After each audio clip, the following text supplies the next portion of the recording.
सूरज का तेज भी फीका पड़ता था जब राणा तू अपना मस्तक ऊंचा करता था। थी राणा तुझमें कोई बात निराली, इसीलिए अकबर भी तुझसे डरता था। जी हाँ दोस्तों, हम बात कर रहे हैं वीर शिरोमणि महाराणा प्रताप की, जो अकबर के खिलाफ लड़े और सैन्य लिहाज से कमज़ोर होने के बाद भी सिर नहीं झुकाया। इस वीडियो में हम जानेंगे कि किस तरह से महाराणा प्रताप अपनी मातृभूमि की रक्षा के लिए अकबर के साथ लड़े, और साथ ही हम जानेंगे काफ़ी चर्चित हल्दी घाटी के युद्ध के बारे में। जब तेरी तलवार उठी तो दुश्मन टोली डोल गई, फीकी पड़ी दहाड़ शेर की जब जब तूने हुंकार भरी। राणा दोनों हाथों में भाले लेकर विपक्षी सैनिकों पर टूट पड़ते थे।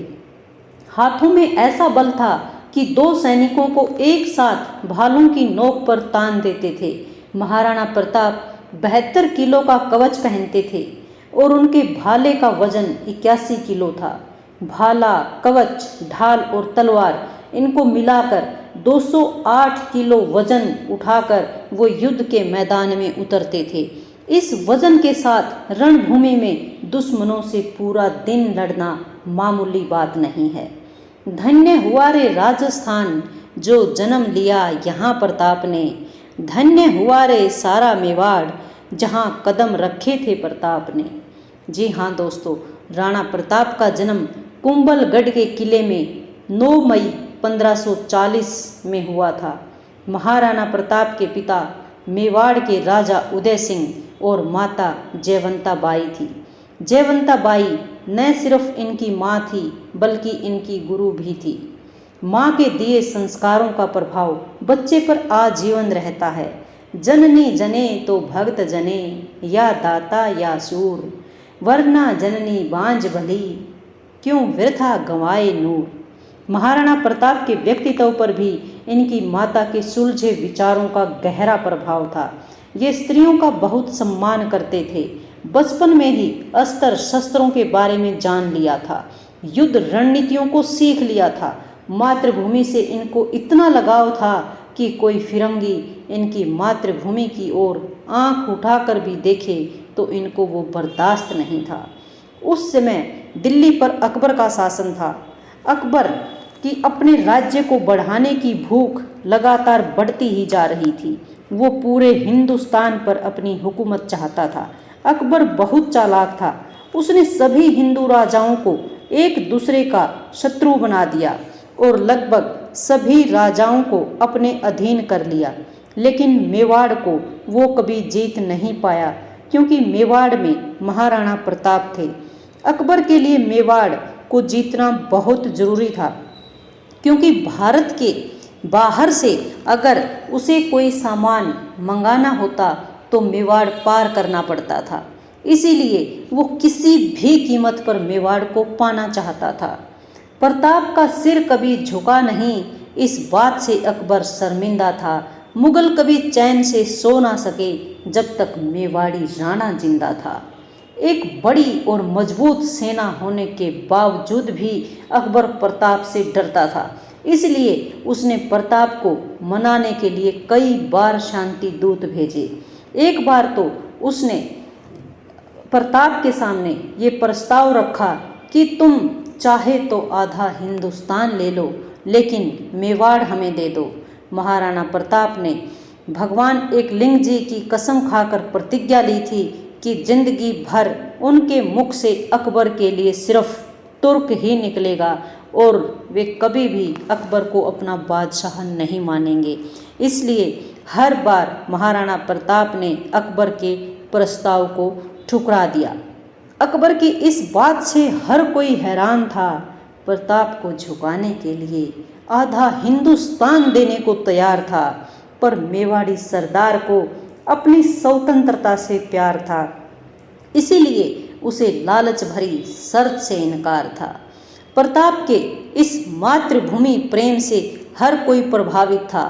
यहाँ तक कि अमेरिका के प्रेसिडेंट अब्राहम लिंकन जब भारत दौरे पर आ रहे थे, तब उनकी माँ ने उनसे कहा था कि हिंदुस्तान की वीर भूमि हल्दी घाटी से एक मुट्ठी धूल लेकर आना, जहाँ का राजा अपनी प्रजा के प्रति इतना वफादार था कि उसने आधे हिंदुस्तान के बदले अपनी मातृभूमि को चुना। हल्दी घाटी अरावली पर्वतमाला का एक क्षेत्र है दोस्तों, जो राजस्थान में राजसमंद और पाली जिलों को जोड़ता है। यहाँ पीली मिट्टी पाई जाती है और इसी वजह से इस जगह का नाम हल्दी घाटी है। हल्दी घाटी का ये युद्ध हुआ अकबर की विशाल सेना और महाराणा प्रताप के बीच 1576 ईस्वी में। महाराणा प्रताप अपनी छोटी सी सेना के साथ पूरी वीरता के साथ इस युद्ध में लड़ रहे थे। इस लड़ाई की शुरुआत उस वक्त हुई जब अकबर सभी राजपूत क्षेत्रों पर अपना कब्जा करके अपने राज्य को बढ़ाने की योजना बना रहा था। दरअसल हुआ ये था कि राजस्थान में महाराणा प्रताप के पिता राणा उदय सिंह को छोड़कर लगभग सभी राजाओं ने मुगल वंश को स्वीकार कर लिया था, पर मेवाड़ के राजघरानों ने घुटने नहीं टेके थे। ऐसे में अकबर ने 1567 में चित्तौड़गढ़ की घेराबंदी कर दी और राजपूतों को मुगलों ने घेर लिया था। इसके बाद उदय सिंह पद छोड़ने पर मजबूर हो गए और रक्षा की जिम्मेदारी मेड़ता के राजा जयमल को सौंपी गई। राजा जयमल युद्ध में मारे गए। इसके बाद राणा उदय सिंह अपनी मृत्यु तक अरावली के जंगलों में ही रहे। उदय सिंह की मृत्यु के बाद उनके पुत्र महाराणा प्रताप ने मेवाड़ की कमान संभाली। फिर से अकबर ने कई बार बात करने की कोशिश की, प्रताप को मनाने की कोशिश की, लेकिन महाराणा प्रताप ने मुगलों की अधीनता स्वीकार नहीं की और इसी वजह से हल्दी घाटी का युद्ध हुआ। हल्दी घाटी राजस्थान की दो पहाड़ियों के बीच एक पतली सी घाटी है। हल्दी घाटी के इस युद्ध में मुगल सेना और प्रताप की सेना में कोई समानता नहीं थी। मुगलों के पास एक विशाल सेना थी, जबकि महाराणा प्रताप अपनी छोटी सी विशाल सेना के साथ अपने स्वाभिमान और स्वतंत्रता के लिए पूरे हौसले के साथ लड़े। इस युद्ध में पहला वार मुगलों की तरफ से किया गया और महाराणा प्रताप की सेना का पहला वार इतना जबरदस्त था कि मुगल सेना में भगदड़ मच गई थी। मुगल सेना का नेतृत्व मान सिंह कर रहा था। मान सिंह हाथी पर सवार था। मान सिंह के हाथी का नाम मर्दाना था। राणा प्रताप जब मान सिंह की तरफ बढ़े तो महाराणा प्रताप के घोड़े चेतक ने मान सिंह के हाथी की सूंड पर अपने दोनों पैर रख दिए और सही मौका देखकर महाराणा प्रताप ने मान सिंह पर अपने भाले से वार किया, लेकिन मान सिंह हाथी के ऊपर जो होदा था उस होदे में दुबक गया और भाला मान सिंह के महावत को जाकर लग गया। चेतक ने जब हाथी की सूंड से अपने पैर हटाए तो हाथी की सूंड में लगे खंजर की वजह से चेतक घायल हो गया। इसी दौरान महाराणा प्रताप को मुगलों ने चारों ओर से घेर लिया था। जब प्रताप की सेना के एक व्यक्ति झाला बीधा ने यह देखा कि प्रताप को मुगल सैनिकों ने घेर लिया है तो वह अपने कुछ सैनिकों के साथ वहां आया। हालांकि महाराणा प्रताप ने हार नहीं मानी थी। वे घायल होने के बावजूद भी डटकर मुगलों का सामना कर रहे थे।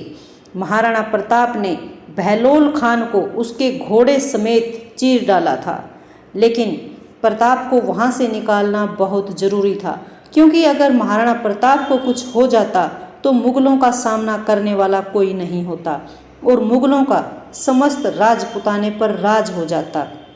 इसीलिए झाला बीधा ने प्रताप का मुकुट और राज्य चिन्ह स्वयं धारण कर लिए और प्रताप को वहां से सुरक्षित बाहर निकालकर महाराणा प्रताप के लिए अपनी जान दे दी।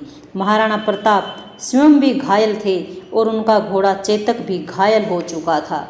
दो मुगल सैनिकों ने महाराणा प्रताप को देख लिया और उनका पीछा किया, लेकिन चेतक की रफ्तार के सामने दोनों ढीले पड़ गए।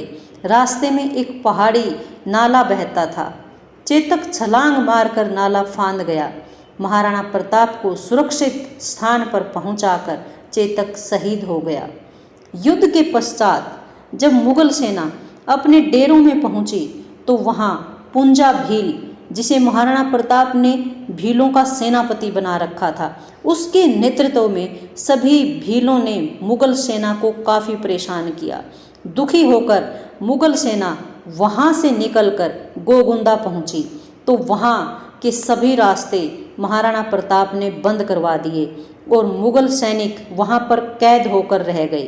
अब उनके पास खाने पीने का सामान भी नहीं पहुँच पा रहा था, तो मुगल सेना को अब अपने ऊँटों और घोड़ों को काट कर मार कर उनका मांस खाना पड़ रहा था। दोस्तों, हल्दी घाटी के इस युद्ध को राणा हारे नहीं और मुगल जीत नहीं पाए, क्योंकि अकबर इस युद्ध में महाराणा प्रताप को बंदी बनाना चाहता था।